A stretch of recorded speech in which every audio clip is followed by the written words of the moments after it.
15 Agustus 2021, milisi Taliban memasuki kota Kabul dan mengambil alih pemerintahan Afghanistan.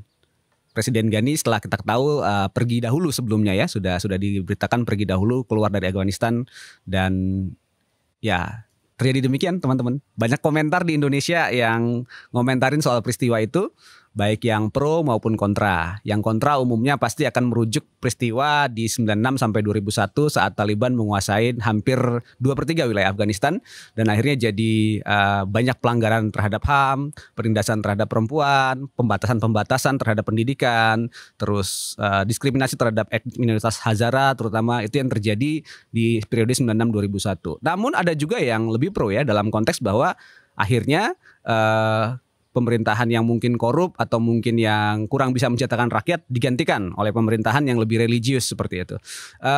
Tapi beberapa juga meyakini bahwa Taliban sudah berubah katanya, sudah lebih moderat, tidak sekeras dulu lagi, tidak se ekstrim dulu gitu ya, tidak menindas dan sudah menjanjikan bahwa akan lebih membebaskan kaum perempuan dan juga tidak akan merusak segala hal yang sudah baik yang terjadi selama 20 tahun terakhir. Tapi apakah benar demikian, itu bahasan lain ya, itu bahasannya kalangan hubungan internasional atau politik ya. Tapi kita melihat dari literasi medianya kita saja gitu ya.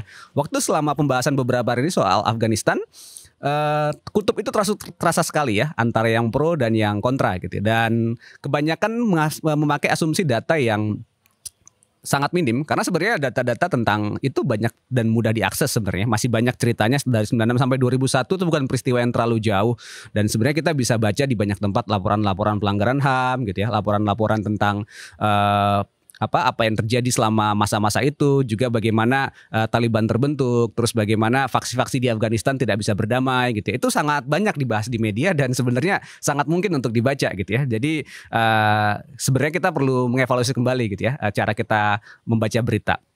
Beberapa orang optimis katanya sudah berubah gitu ya. Maksudnya ada perubahan sekarang. Ya memang benar ada perubahan terjadi. Milisi Taliban itu sekarang bisa bicara di depan publik gitu ya, di wawancara sama CNN, BBC, bahkan stasiun TV-nya Israel gitu ya. Itu jarang, nggak pernah terjadi dulu. Zaman-zaman 9 sampai 2001 pemimpinnya Mullah Omar itu almarhum, kita nggak pernah lihat fotonya sama sekali bahkan gitu. Tapi sekarang sudah berubah ya. Waktu mereka menduduki istana presiden, kita lihat itu ada foto dan lukisan-lukisan besar sejarah Afghanistan di belakang gitu ya. Ahmad Sadurani yang dilantik sebagai Raja Afgan abad ke-18 itu kan lukisannya tetap dipakai gitu ya, jadi tidak dihancurkan gitu. Terus juga mereka sempat mencoba beberapa fasilitas di istana negara gitu ya, dan tapi tendensinya untuk tetap sama ada aja ya, karena orang-orangnya masih sama gitu ya.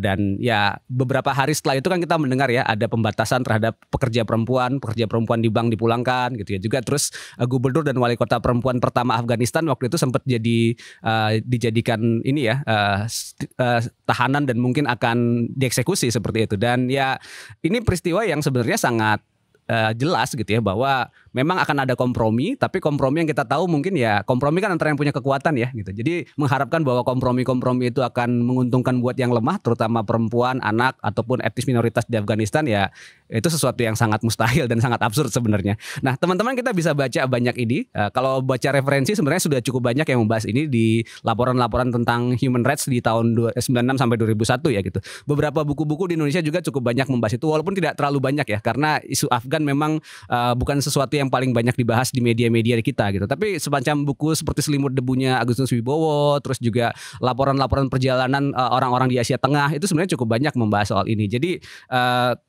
tidak perlu mempertanyakan sebenarnya selama 96-2001 pelanggarannya seperti apa, itu sangat banyak sekali dan bisa di garis bawahi. Apakah akan berubah? Ya kita hampir semua negara masih wait and see ya. Kita ingat 96 sampai 2001 juga begitu. Waktu Taliban pertama kali menguasai pemerintahan, banyak orang yang berharap banyak akan terjadi stabilitas gitu ya. Jadi semua wait and see. Tapi akhirnya kan negara-negara pada menarik diri terhadap dukungannya karena pelanggaran HAM-nya tinggi sekali ya. Hanya 3 negara waktu itu yang mengakui kedaulatan pemerintahan Taliban, Pakistan, Arab Saudi dan Uni Emirat Arab. Setelah itu juga ditarik juga ya, terutama setelah 2001 waktu invasi Amerika di sana. Jadi teman-teman, daripada sibuk-sibuk mikirin bahwa ini bakal optimis, bakal segera berubah gitu ya, terus berdebat soal itu gitu.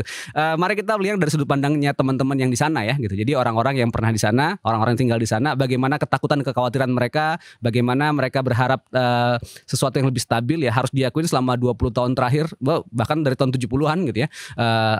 Afghanistan selalu penuh dengan perang gitu. Jadi wajar orang yang lelah dengan perang itu banyak, dan ketakutan terjadi karena pemerintahan sebelumnya pernah melakukan pelanggaran-pelanggaran yang sangat sadis, ya itu wajar dan jangan dianggap tidak ada gitu ya.